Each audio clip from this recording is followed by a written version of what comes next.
Onda presenta Binarios, con Ángel Jiménez de Luis. Bienvenidos a una nueva semana Binarios. Esta semana tengo conmigo a Julio César Fernández Muñoz, que quedó conmigo para grabar este episodio cuando no sabíamos ni que iba a haber tantas noticias esta semana. ¿Qué tal? ¿Cómo estás? Muy buenas, pues nada, aquí la verdad que un poco, bueno, ya saliendo del estrés, pero madre mía, menuda sorpresa que nos pegó Apple el otro día. Además fue muy raro porque fue un evento un poco extraño comparado con los otros de Apple, evidentemente, ¿no? Tuvimos una especie de videoconferencia de 1 hora y luego una sesión de preguntas, pero no es lo mismo que cuando vas al evento en Cupertino y lo ves ahí lo ves ahí en primera mano y demás, ¿no? Pero bueno, estuvo bien. Yo creo que ha sido, yo creo que una cosa en la que coincidimos todos fue que está bien que por lo menos rompamos un poco la rutina de hablar del coronavirus todo el día, ¿no? Y que otra cosa que contar y que no sea siempre lo mismo, que acaba deprimiendo un poco, ¿no? Básicamente. Y luego aparte, bueno, lo que pasa es que no sé por qué luego los vídeos que mostraron en ese briefing, sí, luego no los han movido. Es decir, es curiosísimo. Sí los han movido. Los tiene Verge y los tiene Aemo. René Ritchie, por ejemplo, los ha puesto en alguna cosa. Pero creo que a The Verge se los han quitado, me parece haber leído. Que les han dicho que lo quiten, no lo sé. Me lo ha dicho alguien, ¿vale? Yo no lo he confirmado en persona. Y René Ritchie sí sé que ha colgado en Instagram el de realidad aumentada, el del sensor LiDAR, que es increíble. Sí. Ahora hablamos de esto, sí. Pero lo que no sé es por qué no los dejan publicar como... En fin, no, o sea, a lo mejor ellos lo publicarán más tarde. Los designios de Apple son inescrutables. Sí, no lo sé. La verdad es que, bueno, sí, todo el mundo que pudo ver el de The Verge vio que era el de Craig Federighi hablando del ratón y en el iPad, y era un vídeo espectacular. O sea, está súper bien, pero bueno, porque Craig Federighi es muy bueno. Entonces ya sabes que todo lo que hace siempre va a ser bastante bueno, ¿no? Y muy bien. No sé, ya te digo, el evento raro, pero por las circunstancias en las que estamos, que vas a pedirle, ¿no? Evidentemente va a ser un evento normal de Apple, pero bueno, nos acostumbramos y por ahora ya está. Además, un evento con todas las tiendas físicas cerradas, o sea que también es una cosa... Eso es, todo lo que han presentado lo van a vender, pero lo van a vender online. Bueno, en China están abiertas, pero lo van a vender online hasta que se solucione el tema. Hasta finales de mes, por lo menos, seguro que lo mantienen todo cerrado. Hombre, lo bueno ha sido eso, que por lo menos hemos tenido la grata sorpresa de ver que efectivamente Apple cumple con lo prometido, en el sentido de que ya no está centrando los grandes lanzamientos de funciones en versiones mayores, ¿vale? Y que pues una versión menor como iOS 13.4 pues nos trae no solo el trackpad, el soporte de trackpad y ratón general para todos los iPad, sino también una nueva API de teclado, que esa obviamente se ha comentado menos, pero que lo que hace es igualar la funcionalidad de teclado del Mac con el iPad. O sea, es decir, ahora podemos hacer un montón más de cosas los desarrolladores con el teclado, en cuanto a opciones para las aplicaciones, de lo que podíamos hacer hasta ahora. Sí, además es algo que no se estuvo bastante escondido, quiero decir, todo el mundo sabía que Apple iba a moverse en la dirección esta de cuando ya el año pasado lo incorporó como accesibilidad, ¿no? Pero yo creo que estuvo muy bien escondido hasta la semana pasada, cuando salió toda esta pseudo WWDC que hemos tenido, que ha salido todo filtrado, y ahí fue cuando se filtró que iba a ser ya inminente, ¿no? Y yo creo que incluso eso se quedó corto porque todo el mundo lo esperaba, pues eso, para iOS 14, y ha venido un poquito antes. Sí, además que ahí ha sido, porque al final ha sido una cosa un poco rara, porque 9to5Mac supuestamente en diciembre echó el guante, no se sabe cómo, a una versión de trabajo de iOS 14, de Azul, que es su codename de trabajo, y entonces pues empezó a sacar, porque a ver... 9to5Mac no ha podido probar esa versión, porque eso es una versión que solo se puede probar en dispositivos de prueba. Apple tiene que validar la firma de la versión antes de instalarla en los dispositivos, y por lo tanto pues lo único que han hecho es acceder al fichero de caché de las librerías, que es el Daily Shared Cache, que es un fichero enorme donde están cacheadas todas las librerías que usa el sistema, y entonces lo que hacen es empezar a atacar ese fichero buscando cadenas o buscando cualquier tipo de texto perdido dentro de ese fichero que pueda darles alguna pista, o incluso encontrar algún PNG que esté ahí metido metido con estructura de archivos y que pueda darles, pues eso, pistas de algún control que haya en la parte de lo que es, por ejemplo, los ajustes o algún vídeo de ayuda, etcétera, etcétera, que era exactamente lo mismo que hacía Guy Rambo, que esta parte de exploración de Azul no la ha hecho Guy Rambo, pues es la misma parte que hacía, pues que es eso, meterse en las tripas de ver los nombres de los métodos, etcétera, etcétera. Entonces, en base a toda esa información, ellos han medio elucubrado cómo podía ser aquello o cómo se podía poner, ¿no? Entonces, bueno, pues en ese caso, por ejemplo, el ratón, pensaban que iba a ser exactamente igual que ponerlo en un Mac, y luego ya hemos visto que no, que es una implementación. Ahora hablamos de eso porque la verdad es que yo creo que lo han hecho de una forma bastante inteligente. No sé, ya ahora estoy perdido porque ya no sé si empezar por la filtración de iOS 14 o empezar por este evento. Yo creo que el evento tiene como más peso como para darle protagonismo del episodio. Entonces, hablemos un poco de lo que han presentado. En principio, bueno, primero, antes que nada, por quitarlo de encima, había una nueva versión del MacBook Air. Con, pues básicamente lo importante es que ha cambiado el teclado y vuelve a tener el teclado de mecanismo de tijera, se olvidan de mariposa por fin, y es el mismo teclado que hemos visto en el MacBook Pro de 16. Los MacBook Pro todavía se venden con el teclado mariposa, solamente el de 16 es el único que ha pasado a tijera, y el MacBook Air pues pasa a tijera ahora, con un precio también más barato, $999 aquí en Estados Unidos. Que yo creo que viene a ser un poco, se le ha devuelto la esencia del producto al MacBook Air. Eso es lo que el MacBook Air era en los últimos años. De hecho, es una máquina bastante interesante, las dos, ¿vale? La máquina más barata es un i3 Serie I, que es el que tiene tiene un consumo de 9 vatios, eso es una locura, o sea, es una cosa que consume poquísimo. Y aún así es un procesador competente y que funciona bien. Y luego, aparte, muy importante, la duplicación del almacenamiento, que parte de 256 gigas, que también es una cosa que es como decir: Apple, gracias, por fin lo has hecho. Y luego, pues el modelo siguiente, que es el i5, que ya no es como antes, que el MacBook Air era la misma CPU para todos los modelos. Ahora sí puedes poner el i5, incluso puedes poner un i7. Y el i5 y el i7 son serie U, ya no son serie I. Son una serie que es un poquito más elevada, que consume un poco más, pero que tiene un poquito más de potencia y es un poquito más pues versátil, en fin, que tiene un poquito más de tela. Entonces, si por ejemplo alguien quiere dedicarse a desarrollo o alguna cosa así de edición de vídeo, pero algo normalito, ¿vale? No en plan profesional, etcétera, pues con este MacBook Air tiene de sobra. Sí, no, y además yo creo que lo que se puede decir es que digamos que se lleva un poco ese mercado que estaba en el MacBook Pro sin Touch Bar, ¿no? Ese MacBook raro que salió, que era MacBook Pro, pero no era del todo Pro como los otros, y esto digamos que se ha crecido para coger ese segmento. Está bastante bien, yo creo que además el soporte, el gráfico ha subido muchísimo también ahora con la Series, y entonces que puedas llevarlo a un monitor 6K, por ejemplo, y tal, pues hombre, se te queda un ordenador que yo creo que es bastante bueno. Pues sí, la verdad es que sí, y luego pues que, a ver, es un Intel de 10ª generación, que es la primera vez que Apple pone estos chips que ya tienen por fin una construcción de 10 nanómetros, ha bajado un pelín el Intel en ese sentido, que ya les ha costado, y bueno, yo creo que eso va a ser, ahora mismo la verdad que se ha quedado, como suele decirse, muy apetecible. Me parece un equipo muy bueno. Sí, no, es eso. Sobre todo yo creo que es que ha vuelto a la esencia esa que tenía el MacBook Air del ordenador, que no tenías que pensar para recomendar, ¿no? Es como, bueno, cómprate el MacBook Air. Pues vuelve a estar en ese punto. A ver, ha mejorado también los altavoces y ha mejorado el micrófono. Un poco en la línea que tiene ahora el MacBook Pro de 16 también, ¿no? Esos micrófonos que tienen un poquito más de calidad, y en general la máquina se siente bastante sólida, y yo creo que es lo que necesitaba el MacBook Air, volver a ese punto de precio y volver a ese estatus de máquina fácil de recomendar. Exacto. Uh-huh. Y entonces lo importante del evento no es el MacBook Air, sino los nuevos iPad Pro, que así visto a simple vista pues parece que es el mismo iPad Pro, pero cambia bastantes cosas. ¿Cómo lo has visto tú? Pues la verdad que, a ver, sinceramente no ha sacado nada que no se esperara, ¿vale? Porque esto de la rumorología ya sabemos cómo es, y nos destrozan la película a base de spoilers meses antes, ¿no?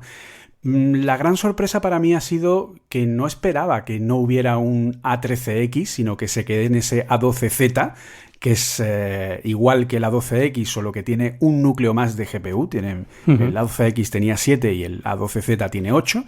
Y luego, pues que parece ser que lo que han hecho es que han mejorado lo que es la parte termal, ¿no? de la CPU para que pueda ir más rápido, para que pueda ir más suelta, etcétera, etcétera. Tenemos que recordar que una 12X ya es de por sí más rápido que una 13, ¿vale? Según los benchmark, a nivel de lo que es medición de velocidad pura y dura, es más rápido que una 13 de los últimos. Y bueno, la verdad pues que es interesante. Yo creo que esto ya es mi opinión personal, puede haber sido una especie de concesión a nivel de precio para poder meter el sensor LiDAR, que entiendo que es algo que debe ser más caro. Yo creo que lo realmente impresionante de este nuevo iPad es el sensor LiDAR. Es algo que, en fin, la gente dirá, vale, pues un sensor de haz de luz láser que es capaz de escanear una estancia o un lugar o un objeto en hasta 5 metros desde el sensor para que la realidad aumentada sea muy bonita. Vale, muy bien, eso yo no lo voy a usar, es lo primero que te va a decir todo el mundo. Sí. Pero es una apuesta hacia un futuro que está llegando desde iOS 11 con la salida de ARKit y que nos va a llevar a uno de los saltos más importantes que ha dado la tecnología, en mi visión u opinión, de los últimos años, que es el salto a la realidad aumentada práctica, en la que realmente veamos un uso que tenga sentido, ¿no? Es un poco, yo le invito a la gente, si puede, a ver el vídeo este que hemos comentado de René Ritchie, el que ha colgado en Instagram, porque pone varios ejemplos no solo de videojuegos, sino de la aplicación de Shaper 3D, cómo es capaz de escanear una habitación entera y reproducirla en 3D dentro del entorno, que es una brutalidad. O sea, eso a nivel profesional es increíble y luego puede dar... insisto, es cuestión de ponerse a pensar en las posibilidades que puede tener eso. Todo esto al final depende mucho de eso, de cómo se aplique y en qué escenarios se utilice. Por ejemplo, las aplicaciones médicas que se ven en el vídeo también están súper bien, ¿no? Estas de seguimiento al movimiento y demás, ahora es mucho más preciso. Estos tipos de sensores de Time of Flight, creo que ya los tenían algunos teléfonos de Samsung y demás, ¿no? Lo que no sé es exactamente qué cambia con este. No sé si este tiene más resolución. No, el de Samsung está basado en infrarrojos, ¿vale? Es muy parecido al que usa Face ID. Es más parecido a un Kinect, ¿vale? El Kinect lo que hace es una nube de infrarrojos y en los infrarrojos lo que hace es medir la distancia. Aquí no, aquí es un haz de luz láser, entonces tiene mucho más alcance, ¿vale? Un infrarrojo como el del S20 Ultra, por ejemplo, tiene una distancia máxima, creo que está entre metro y algo, no llega a 2 metros, sí. Y sin embargo este está en 5 metros y es mucho más preciso. Sí, además lo puedes usar en exteriores de día sin ningún problema, está Exacto. Bastante bien. Yo creo que, bueno, vamos a ver en qué queda, ¿no? Habrá que probarlo y ver las aplicaciones y sobre todo al final no... Es que es difícil decir, no obsesionarse con el que desde el día 1 hay aplicaciones muy buenas, sino pensar que es un nuevo sensor que está ahí y poco a poco van a ir apareciendo cosas que lo utilicen y es un poco los bloques de construcción que todos sabemos que están llegando de estas gafas, se supone en un futuro cercano, ¿no? Exacto. En principio, si hacemos caso a la rumorología, primero vendría el casco, que probablemente se pudiera presentar este año como un primer adelanto para que los desarrolladores podamos empezar a trabajar con ello. ¿Tú crees que ya estaría para presentar? Todavía es un poco pronto. Yo creo que ya estaría para presentar, ¿vale? Pero ya estaría para presentar en el sentido de producto nuevo. Es decir, Apple nunca ha presentado en los últimos años un producto nuevo, o sea, un producto que no existiera antes, como pasó con el Apple Watch, con el iPad, con el iPhone. Siempre lo ha presentado meses antes para que los desarrolladores, clientes, lo que sea, en el caso del iPhone, desarrolladores no, pero en el caso del iPad o en el caso del Apple Watch o en el caso del Apple TV, o en fin, siempre los ha presentado antes para dar tiempo a que los developers pudieran hacer algo con ello.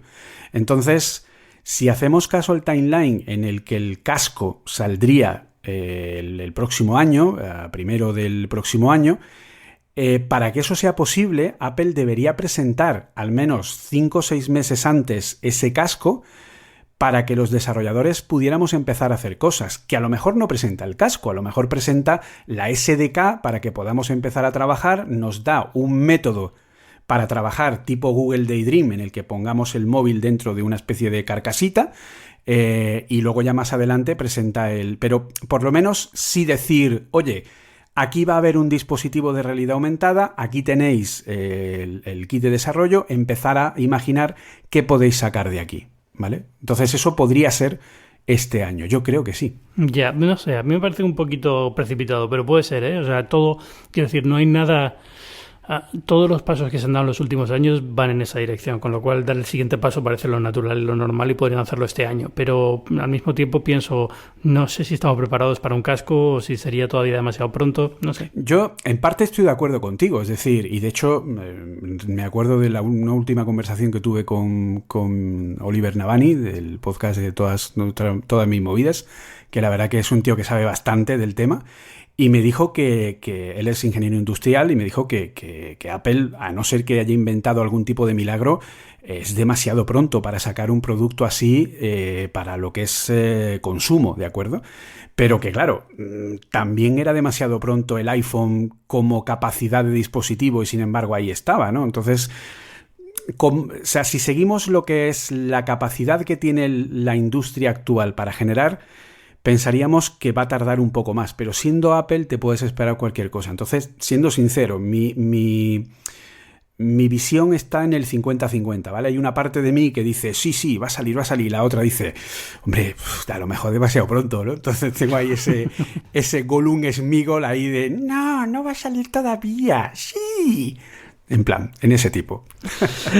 No sé, yo sinceramente a mí me parece un poco pronto y sobre todo es un año en el que vamos a ver muchísimos más movimientos por parte de Apple más interesantes, no más interesantes, pero que digamos que esto le quitaría muchísimo interés a otras cosas que van a presentar, que yo creo que veremos. Por seguir, luego hablamos de ellas porque además una está relacionada con iOS 14 y lo que han encontrado en el código, pero por seguir...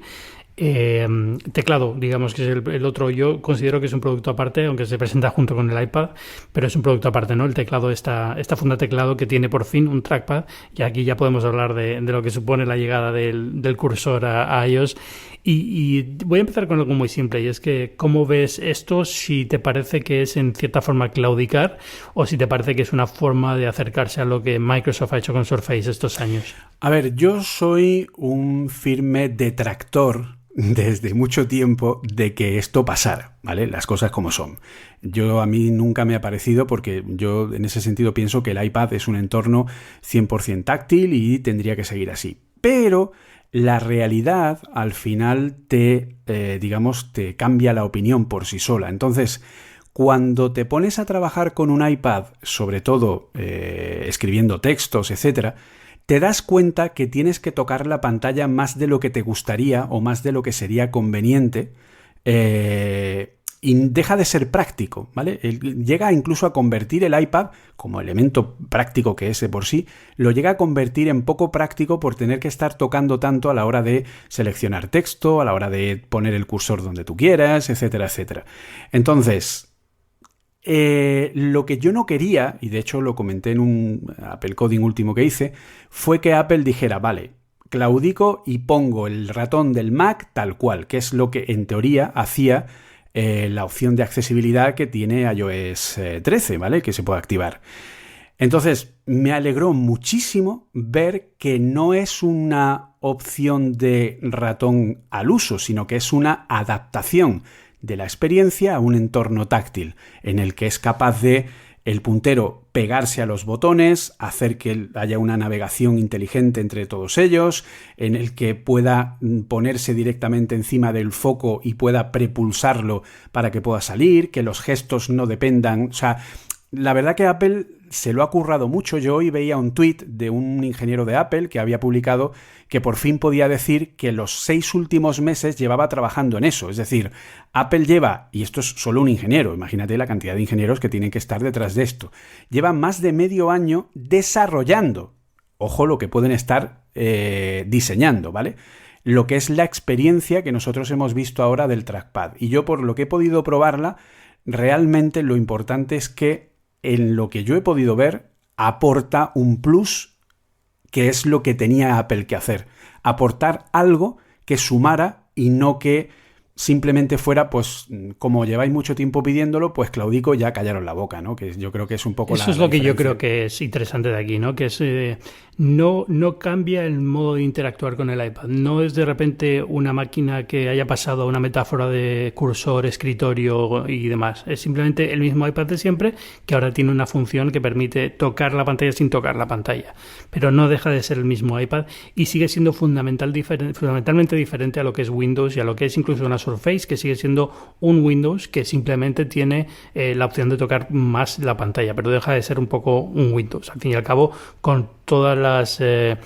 la fórmula típica de interactuar con un escritorio, con un cursor y demás. Entonces, en ese sentido yo creo que lo han hecho muy bien, que lo que han presentado parece bastante... Yo no lo he probado todavía, sé que se puede probar ya y de hecho si te bajas la beta de iOS, y es importante para el que todavía no lo sepa, esto no es una función de los iPad Pro. Cualquier iPad que pueda ejecutar iPadOS va a poder ejecutar el cursor, va a poder tener su cursor y su ratón, pero ya digo, no es una necesidad, no es algo que tengas que usar. Si usas el iPad de una forma muy casual, táctil y demás, a lo mejor no te aporta nada, es simplemente para el que lo utilizaba más como un ordenador personal, que puede utilizar en ciertas situaciones en las que tenía que estar levantando constantemente el dedo para tocar la pantalla. Exacto, y sobre todo que no pierdes el hecho de estar centrado en que estás usando un dispositivo que es táctil, sino que este cursor es una ayuda extra para, como tú has dicho, para no tener que tocar la pantalla en tantas ocasiones.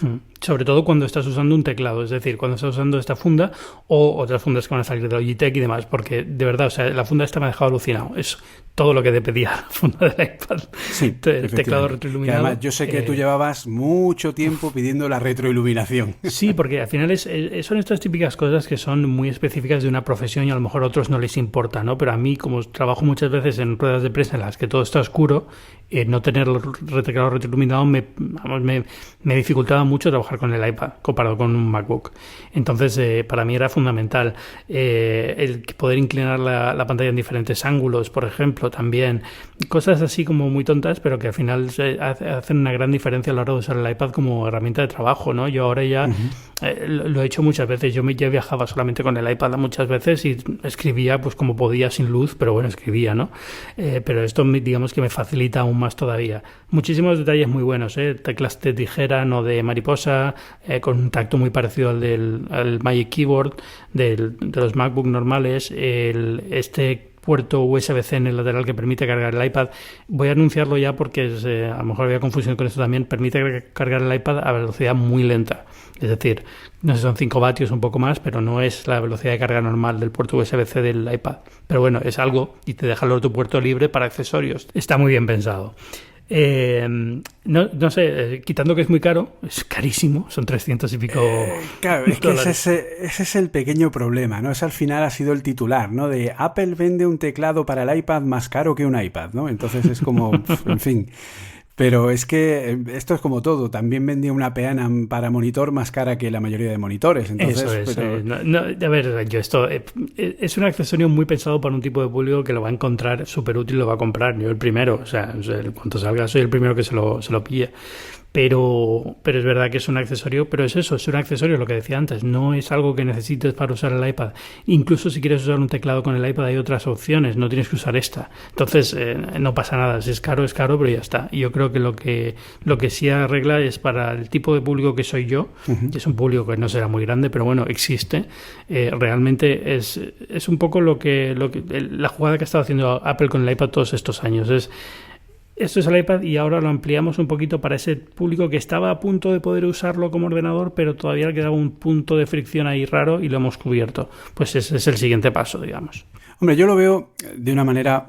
A ver, yo no me caliento la cabeza con el tema del precio. Es decir, ¿vale realmente el precio que Apple está pidiendo? Seguramente sí. Yo no lo he probado todavía, no lo he podido ver, pero apuesto, porque de hecho ya pasó con la peana famosa. O sea, la peana es un producto a nivel de diseño industrial brutal, ¿de acuerdo? Y vale el dinero. Otra cosa es que tú estés dispuesto a pagar 1.000 euros por la peana de un monitor, ¿vale? Pues esto es igual. ¿Vale realmente los 400 euros que te está pidiendo, o 350 si es el de la funda del 11 pulgadas? Pues si lo compras, lo pruebas y ves la ligereza que tiene, cómo funciona, el acabado, lo que le dura la batería, etcétera, etcétera, seguramente dirás, los vale y olé, pero si no estás dispuesto en tu fuero o en tu economía o en tu gusto a pagar ese dinero por un teclado, pues bueno, tenemos un mercado maravilloso que te ofrece otras opciones que tal vez no sean tan buenas, pero que te pueden servir perfectamente bien. Y de hecho que cubren algunos iPads que ahora mismo no estarían cubiertos, como el iPad Air. Logitech tiene la funda esta que permite hacer un poco lo mismo con un iPad Air y demás. Sí. No sé, yo creo que ha quedado un producto muy bueno. El iPad Pro con este teclado va a ser mi ordenador de batalla este año casi seguro.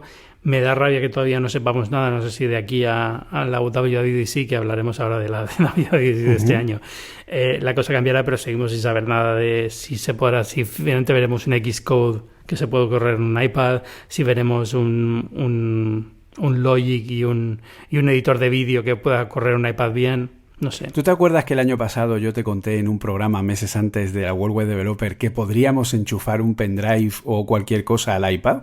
Sí. ¿Vale? Pues este año veremos Xcode. Sí, seguro, 100%. Vamos, ahí lo dejo. Vale. No, va haciendo falta y yo creo que al final es eso. Es decir, ya tienes una máquina que es muy, muy capaz y lo que decías antes del procesador, no le han cambiado el procesador, pero es que al mismo tiempo el procesador es que le sobra procesador al iPad Pro ahora mismo. Totalmente. No tiene problema ninguno de rendimiento. Y sobre todo ya no es el procesador, sino todo lo que tiene alrededor que le ayuda en todas las tareas. Porque al final tú puedes decir, vale, pues el procesador a lo mejor, yo qué sé, es una ARM, la arquitectura, bla, lo que tú quieras. Pero, por ejemplo, el hecho de poder usar LumaFusion y editar 4K sin pestañear, porque lo está decodificando el chip que tiene específico, que es el componente que tiene la CPU para eso, hace que la experiencia de usuario al final no importe la potencia o la velocidad, que eso es algo que tenemos que empezar a cambiar el chip en nuestra cabeza. Ya no es importante que el benchmark de 5.000 o 10.000 o 20.000 o del número que sea. Lo importante es que los componentes que tiene la CPU permitan una experiencia de uso buena, fluida y que no nos obligue a tener demasiada pausa para esperar que algo se termine. Así de simple. No sé, pero es lo que te decía. Yo creo que aquí la historia que falta es esa, ¿no? Xcode en el iPad, poder programar para el iPad desde el iPad y a lo mejor incluso las herramientas, digamos, profesionales de Apple, Logic para audio y ahora me sale el nombre, la de vídeo. Final Cut. Y Final Cut para vídeo, verlos también en el iPad Pro, porque digamos que se empiezan a echar de menos. Y tienes esta historia de tenemos por fin una máquina que es increíblemente potente para profesionales, que te cuesta llevar esas aplicaciones, ¿no? Al iPad también. Es básicamente cundir con el ejemplo. Pues no sé, del anuncio de esta semana poquito más, pero ya que estamos hablando de WWDC, este año no va a haber evento físico, otro evento físico que me pierdo por el coronavirus. Era el último que me quedaba por saber si iba a ir o no. Me da un poco de rabia porque me encanta la conferencia, pero bueno, es comprensible, es lógico, es natural que lo hayan cancelado, todo el mundo lo ha hecho y al final eso es lo que toca. Y yo creo que aquí lo interesante es ver si realmente este formato online da la oportunidad a lo mejor de que más gente participe en WWDC y que más gente aproveche la conferencia, ¿no? Que también es una conferencia muy exclusiva. Al final van 5.000 desarrolladores, pero 5.000 desarrolladores en todo el mundo es muy poca gente, ¿no? Al final, si lo piensas. Con lo cual, si lo abren para que más gente participe, pues será bueno. Sí, de hecho, incluso cuando ibas allí, por un lado tienes la ventaja del networking en cuanto a, pues eso, todas las relaciones que haces allí, conoces a gente, clientes, relaciones para supuestos proyectos, etcétera, bla, bla, bla. Pero al final, cuando estás allí, estás limitado a el horario y que obviamente las charlas se solapan, es decir, van por horarios y a las 10 el martes pues hay 4 charlas y entonces tienes que decidir cuál de las 4 es la que vas a ver, porque en total son más de 100 en solamente 4 días, ¿no? Que es del martes al viernes, ¿no? Porque el lunes está reservado entero para la keynote y para el otro, y para el State of the Union. Entonces, claro, ahora yo creo que lo vamos a tener mejor, en el sentido de que van a ser charlas que entiendo que ya estarán preproducidas y directamente pues se irán publicando. A lo mejor incluso, supongo que a lo mejor cada día publican un número más de charlas o lo que sea, van poniendo todo el material. Entonces, bueno, pues será otra forma diferente, pero sí es cierto que a lo mejor lo que hace es permitir que haya más gente que las vea, que las siga, que esté pendiente de la publicación, que sea un poco como un estreno de YouTube, ¿no? Sí, no sé cómo lo van a hacer, porque, a ver, tú podías ir a una charla solo, pero es verdad que todas las charlas estaban online casi al terminar. O sea, tenías acceso a todas, incluso si no ibas a la WWDC, ibas a la web y estaban todas. Pero es verdad que no sé si lo que van a hacer es algo en directo, digamos, o en pseudo directo, ¿no? Que vas a poder comentar con otra gente que esté escuchando la charla cosas y demás. Hay mucha incógnita todavía cómo van a resolver la conferencia, pero... Yo apuesto que no, yo apuesto que van a ser vídeos preproducidos, de hecho ya lo han hecho en muchas ocasiones, cuando han sacado alguna funcionalidad específica. Por ejemplo, me viene a la mente cuando sacaron el iPhone X con la pantalla retina que tenía, Super Retina, que tenía el notch, ¿vale? Pues sacaron una serie de vídeos de cómo se tenía que programar esa pantalla, ¿no? Cómo tenías que adaptarte a la nueva área segura, etcétera, etcétera. Pues eso eran vídeos que eran preproducidos y además eran, entre comillas, mejores que los de las charlas de la World Wide Developers. ¿Por qué? Porque iban a tiro hecho al tema en concreto, ¿vale? No tienen el hola, me llamo Pepito, estoy aquí para deciros tal, no sé qué, ahora de pronto falla la presentación, ahora no sé qué, o sea, todo ese tiempo te lo quitas de encima. Y luego aparte, este pasado año la World Wide Developers Conference ha tenido un pequeño problema y es que la interfaz, la especificación de Swift UI cambió durante las betas. Entonces, los vídeos de Swift UI, que eran buenísimos, las demos que te hacían ya no servían a partir de la beta 2, porque la instrucción que se llamaba Bindable Object ahora se llamaba Observable Object, y entonces pues ya no funcionaba, y la forma de llamar al evento did change, pues ahora era will change, entonces pues tampoco funcionaba y había que ponerlo de otra manera. Es decir, yo creo que esto lo hemos hablado en algún otro binario, esto de la compatibilidad y demás, y del estado de Swift. Dime de verdad, si empiezo Swift ahora ya por fin, ¿tengo que cambiar en 5 meses algo o de verdad lo puedo aprender bien ya ahora? Mira, ahora puedes aprender bien por dos motivos. Primero, porque Swift desde la versión 3 ya tiene API estable, es decir, desde la versión 3 no ha cambiado en lo que es las partes esenciales del lenguaje. Lo único que ha hecho ha sido añadir nuevas cosas.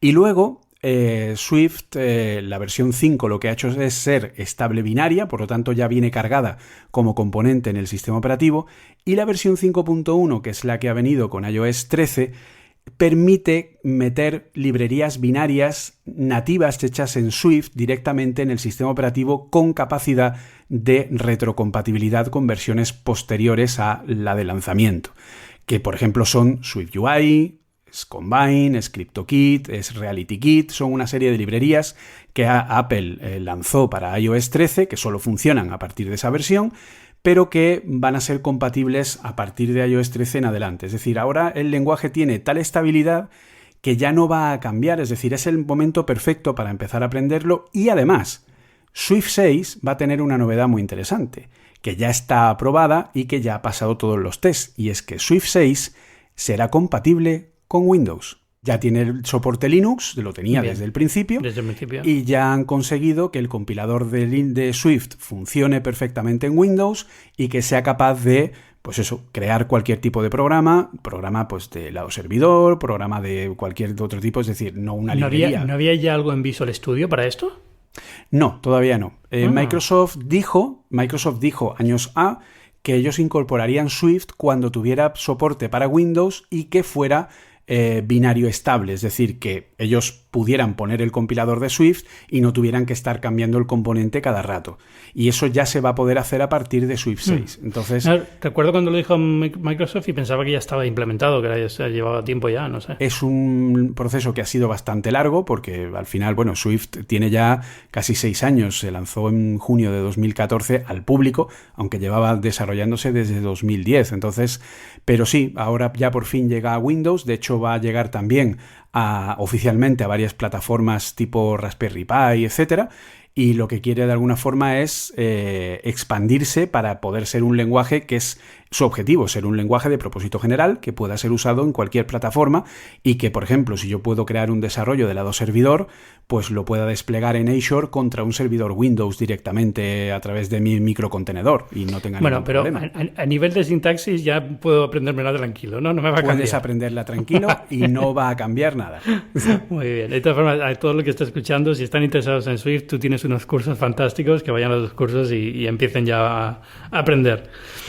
En Udemy están. Ok, vamos a dejar un poco el tema de la programación y vámonos a iOS 14 y las filtraciones que hemos visto del sistema operativo. Una de ellas era la que ya hemos comentado, ¿no? Y se había hablado ya del soporte de ratón y demás. Ahora ya sabemos cómo está implementado esto, pero hay muchísimas más cosas que se supone que vienen. No sé cómo te parece abordar esto. No sé si tienes alguna favorita de todo lo que se han filtrado. Pues la verdad es que con el tema de lo del trackpad, al final el resto se han quedado en lo que son pequeñas cositas que demuestran que realmente Apple lo que pretende con iOS 14 es hacer un nuevo iOS 12, es decir, parar de correr, coger aire, arreglar y dar estabilidad, dar rendimiento. De hecho, esta beta de iOS 13.4 que lo está probando en el iPad, se nota que ya es un buen recorrido, es un buen camino.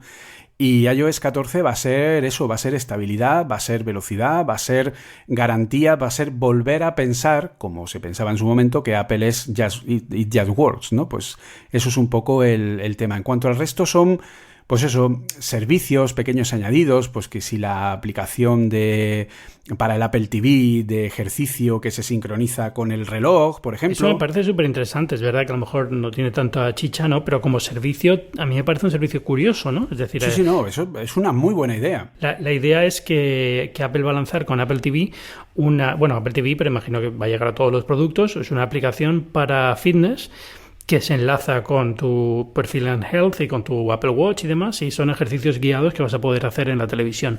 En principio dicen que gratuitos, vamos a ver si esto es gratuitos algunos y luego hay clases que puedes ir comprando o cómo funciona, pero bueno, es un poco esta idea de, ahora que tenemos estos pelotones y todas estas bicicletas estáticas con cursos y demás, pues llevar un poco eso a los dispositivos iOS y a poder hacer ejercicio delante del sofá, que oye, yo creo que a mí me parece un servicio muy interesante que casa muy bien con toda la evolución que ha tenido el Apple Watch y con todo el esfuerzo que está haciendo Apple en moverse hacia el bienestar y la salud, y que además llega justo en un año en el que yo creo que va a resonar más, ¿no? Que lo que hubiera resonado si no tuviéramos la cuarentena esta. Exacto. Sí, al final pues esos son servicios que la verdad son interesantes. Claro, hay que pensar que Apple ahora ya necesita empezar a, de alguna forma, enganchar a la gente más en los servicios, enganchar a la gente más en funcionalidad. Por ejemplo, ahora otra de las cosas que se filtraron es que el Apple Watch, un iPhone va a poder tener más de un Apple Watch asociado, sí. En este caso para hijos, por ejemplo. Si yo tengo un hijo al que le quiero dar un Apple Watch, pues su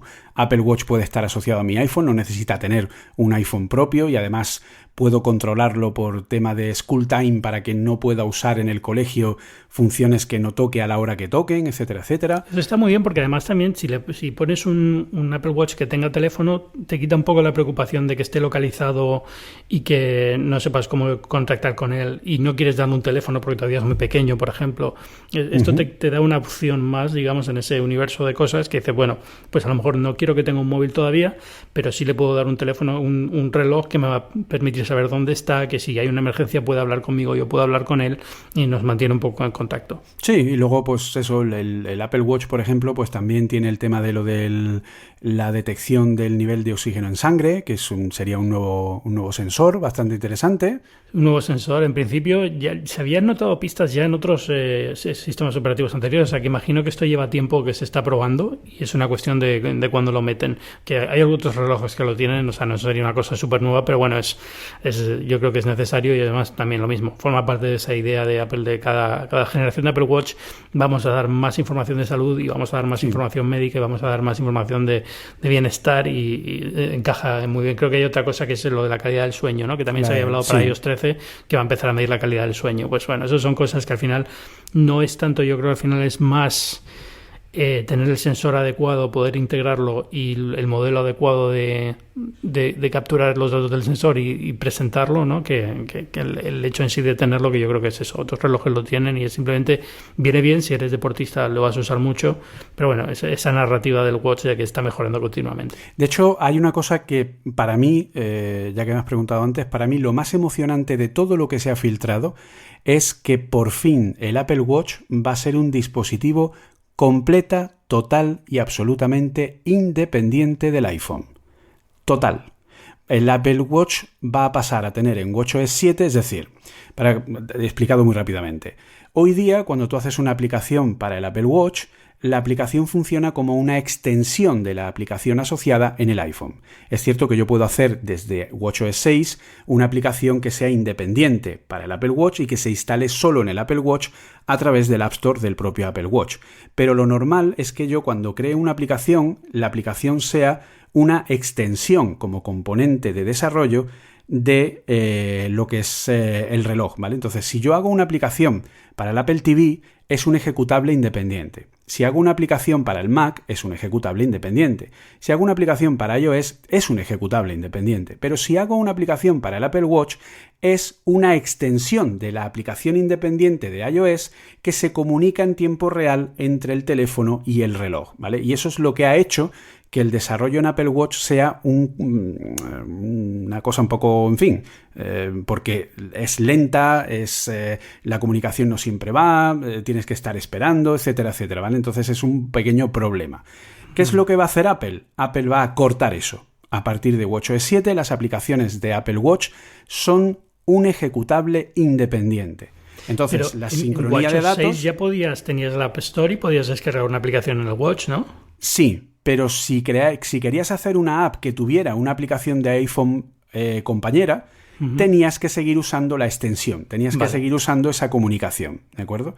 Ahora la diferencia es que vas a poder hacer una aplicación de iPhone completamente independiente y una aplicación de Apple Watch completamente independiente. Ya no se van a poder usar las extensiones.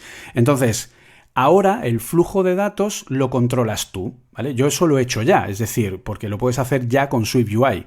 Tú con SwiftUI puedes crear una base de datos de Core Data en la nube a través de CloudKit y esa base de datos lo que hace es que cuando tú pones datos se sincroniza a la nube de forma automática y todos los datos de esa misma aplicación en el resto de dispositivos de Apple se cargan los datos a través de la nube de forma automática. Entonces, cuando yo creo la versión de Apple Watch de esa app, la app se le cargan los datos de forma automática porque los carga desde la nube. Entonces ahora ya no hay una sincronización de dispositivo a dispositivo que pueda ser más lenta o tal, sino se hace todo a través de la nube y pudiendo acceder al 100% a las capacidades de la interfaz de red que tiene el Apple Watch, cosa que hasta ahora no se podía hacer. Entonces va a haber un cambio muy importante y yo espero que los desarrolladores vean esto y empiecen a apostar por hacer más cosas con el Apple Watch, porque creo que es un dispositivo que tiene un gran potencial, pero no está siendo aprovechado por los desarrolladores como se merece, creo yo. De iOS 14 para iPhone, ¿alguna cosa que te haya llamado la atención? A mí, fundamentalmente, lo de la ordenación de aplicaciones en lista en vez de en rejilla, que no sé muy bien cómo van a acabar implementándolo.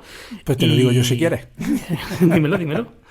Pues a ver, básicamente lo de la lista va a ser una división de la parte de sugerencias de Siri que tenemos actualmente, ¿vale? Sí. O sea, cuando tú entras en Spotlight, sabes que desde cualquier momento, desde cualquier lugar en el escritorio, en el Springboard, das con el dedo hacia abajo y te sale la búsqueda donde puedes buscar la aplicación que quieres lanzar, te salen las sugerencias de Siri, los widgets, ¿vale?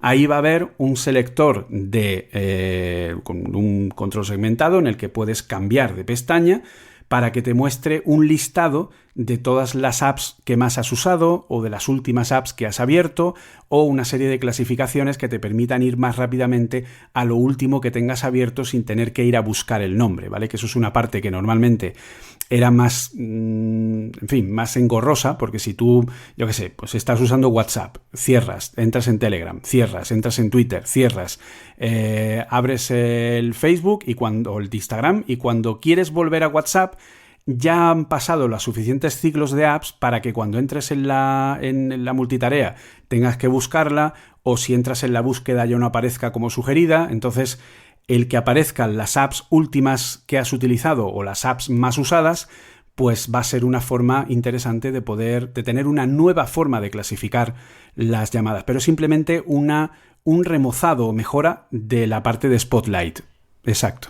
Pero nada más, no va a cambiar el escritorio. Vale, eso es la duda que me queda. No sé si es que es una función que ibas a poder permanentemente cambiar el escritorio o iba a ser una cuestión simplemente de esto. Es una lista un poquito más avanzada de esa ventana concreta que puedes abrir en ocasiones. De hecho, es probable que en el iPad se mejore aún más porque el actual dock que tenemos a la izquierda en el panel, pues incorpore esa lista para poder, claro, para hacerlo más rápido, ¿vale? Pero no va a ser un cambio de, oh, Dios mío, porque no tiene ningún sentido.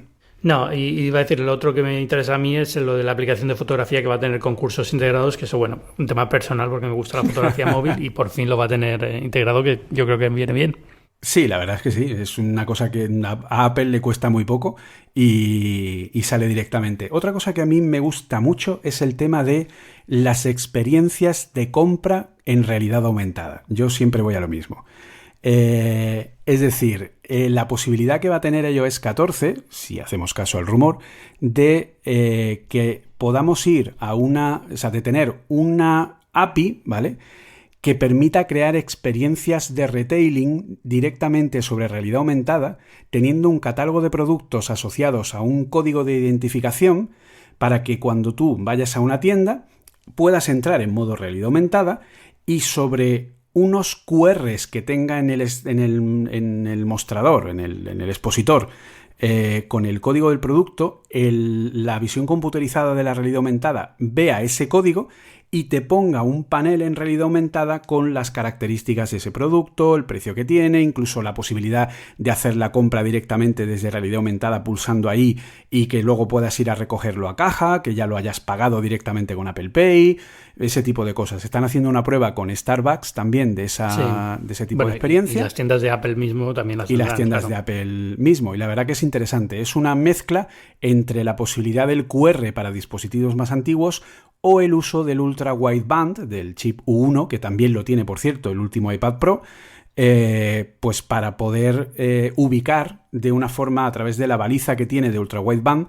La ubicación de esa baliza es mucho más precisa, tiene una precisión de unos centímetros a la redonda del propio dispositivo, y entonces eso pues también permitirá que si vas con un iPhone 11, un 11 Pro o un iPad de estos nuevos o el próximo iPhone 12, pues directamente entres en la tienda y te diga, pues mira, aquí tienes tal producto, aquí tienes tal otro, incluso puedas buscar y decir, oye, pues ¿dónde están los Power Beats no sé qué, ¿no? O dónde están los nuevos Head Pro, ¿no? Los auriculares circunaurales, ¿no?, que también se han rumoreado de Apple. Pues ¿dónde están puestos? Lo puedes buscar y que haya una flechita de realidad aumentada o algo que te guíe dentro de la tienda y te diga dónde tienes que ir para buscar el producto. Ese tipo de cosas yo creo que van a ser muy interesantes y la nueva experiencia del retailing va a ser una cosa que va a cambiar, va a ser uno de los primeros puntos que nos va a demostrar las posibilidades de la realidad aumentada. Te voy a decir la otra cosa relacionada con esto y ya para terminar, ¿no?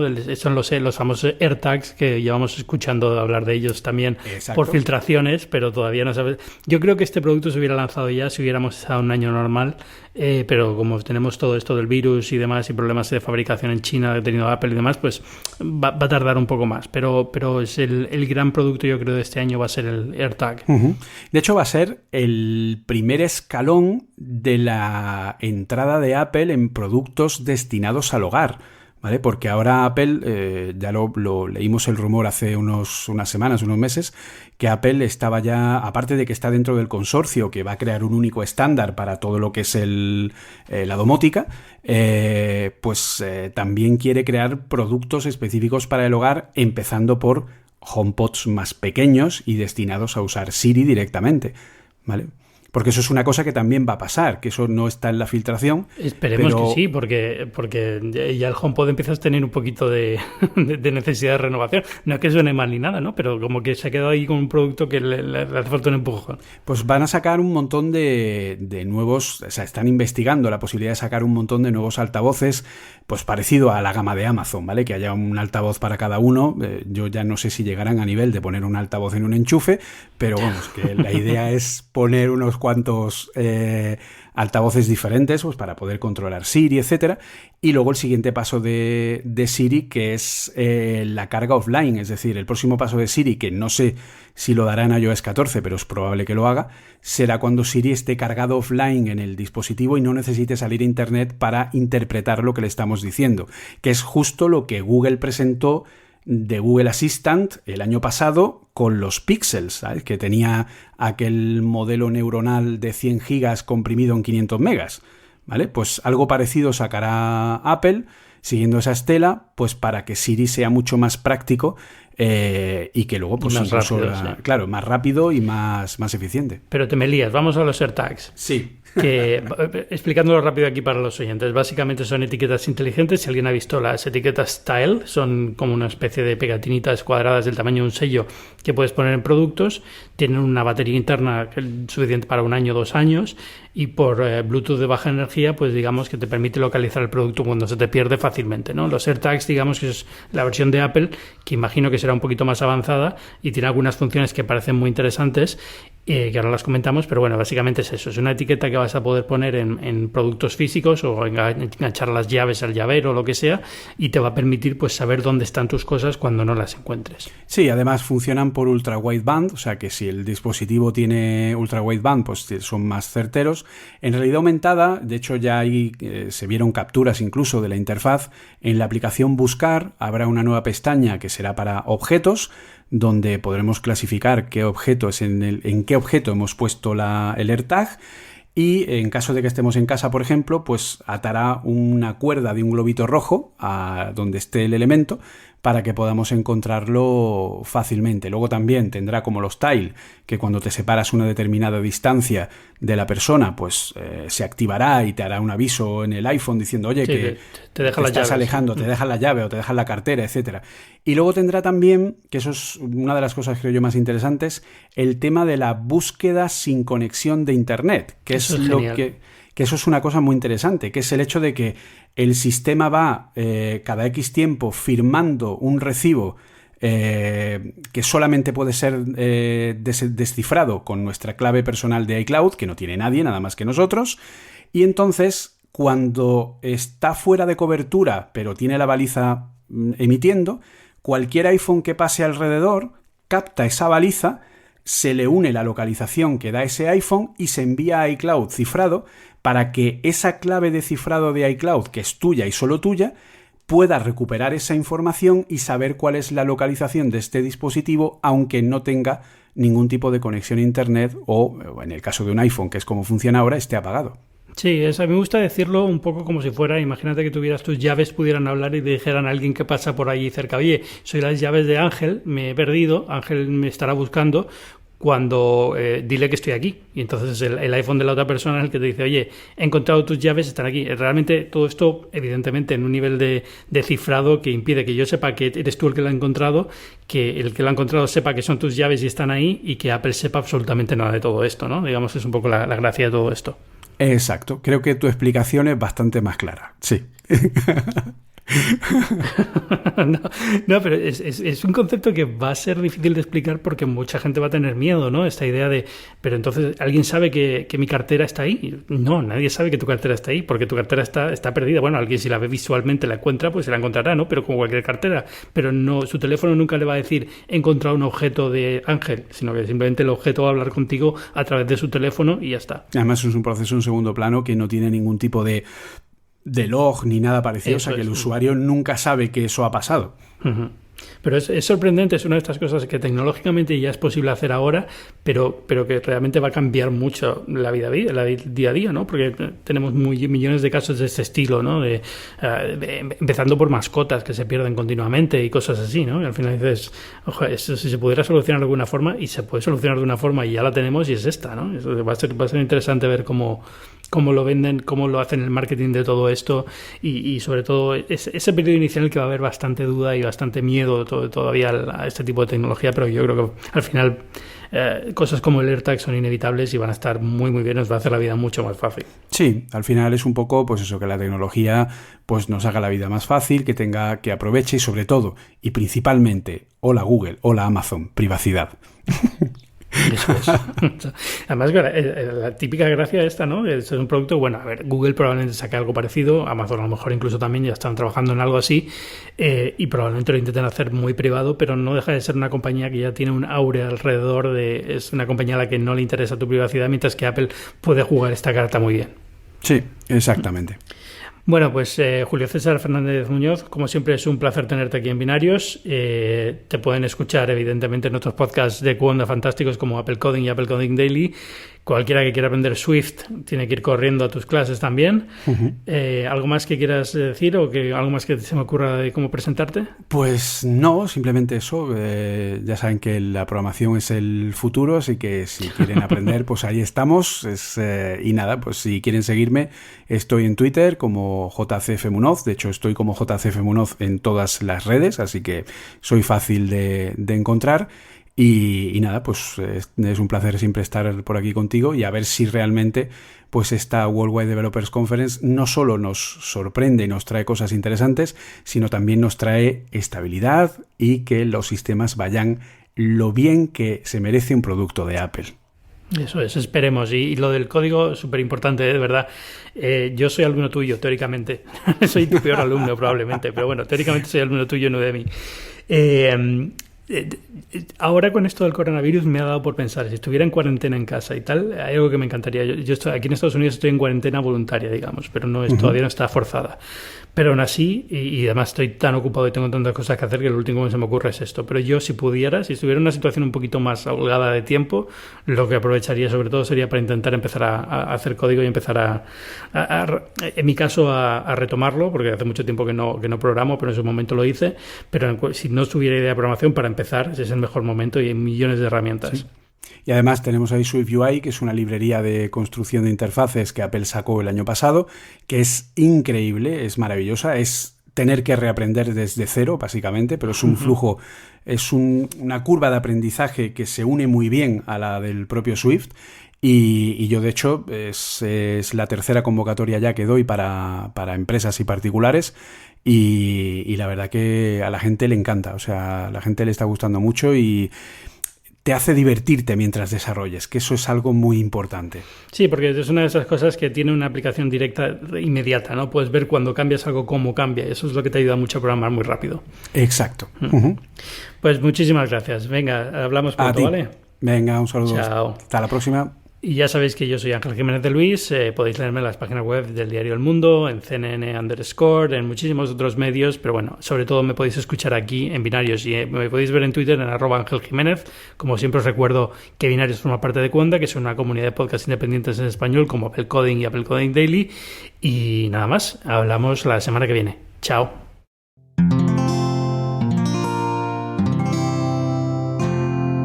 Puedes escuchar más capítulos de este podcast y de todos los que pertenecen a la comunidad Cuonda en cuonda.com.